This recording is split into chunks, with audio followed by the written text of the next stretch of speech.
একটা ভুল ট্রেন আর বদলে গেল পুরো জীবন। মাত্র 5 বছর বয়সে নিজের ভাইয়ের হাত ছেড়ে হারিয়ে গেল এক শিশু। 1000 কিলোমিটার দূরে, অচেনা শহর, অপরিচিত ভাষা, আর কোনো উপায় নেই ফিরে যাওয়া। তারপর এক অস্ট্রেলিয়ান পরিবার তাকে দত্তক নেয়। 25 বছর পর সেই ছেলে, যার কাছে নিজের গ্রামের নামটুকুও ছিল না, গুগল আর্থ খুলে খুঁজতে শুরু করেন নিজের শিকড়, নিজের মা। এটা কোনো রূপকথা নয়, এটা বাস্তব। হ্যালো বন্ধুরা, আরেকটি নতুন ভিডিওতে আমি কম্পাউন্ডার আপনাকে জানাই স্বাগত। তো চলুন শুরু থেকে শুরু করা যাক।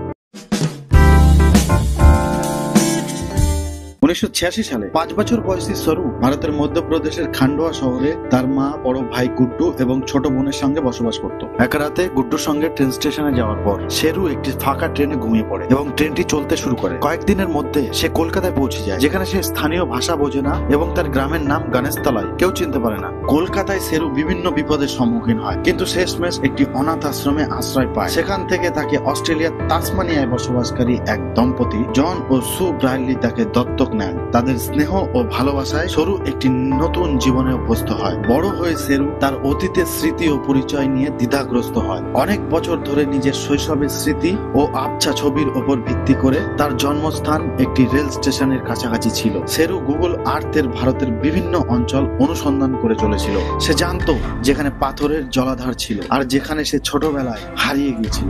একদিন অবশেষে সেরু একটি নির্দিষ্ট রেল স্টেশনের ছবি দেখে থমকে যায়। সেই দৃশ্যগুলি তার মনে গেঁথে থাকা স্মৃতির সঙ্গে পুরোপুরি মিলে যায়। সেই জায়গার নাম ছিল গণেশতলায়। তারপর সেরু ভারতে যায়। এত বছর পর সে খান্ডোয়া শহরে পৌঁছায় এবং স্থানীয় লোকজনের সাহায্যে অবশেষে পুরনো বাড়ি খুঁজে পায়। কিন্তু বাড়িটি তখন অনেকটা পরিত্যক্ত। পাশের এক মহিলার কাছ থেকে সে জানতে পারে যে তার পরিবার অনেক বছর আগেই সেখান থেকে চলে গিয়েছে। তবুও সে হাল ছাড়ে না। কিছু অনুসন্ধানের পর অবশেষে সে তার মা কমলাকে খুঁজে পায়। মা ও ছেলের সেই পুনর্মিলনের দৃশ্য অত্যন্ত আবেগপূর্ণ এবং হৃদয় বিদারক। তার মা জানায় সে কখনোই দ্বিতীয় বিয়ে করেননি, কারণ সে বিশ্বাস করত একদিন সেরু ফিরে আসবে।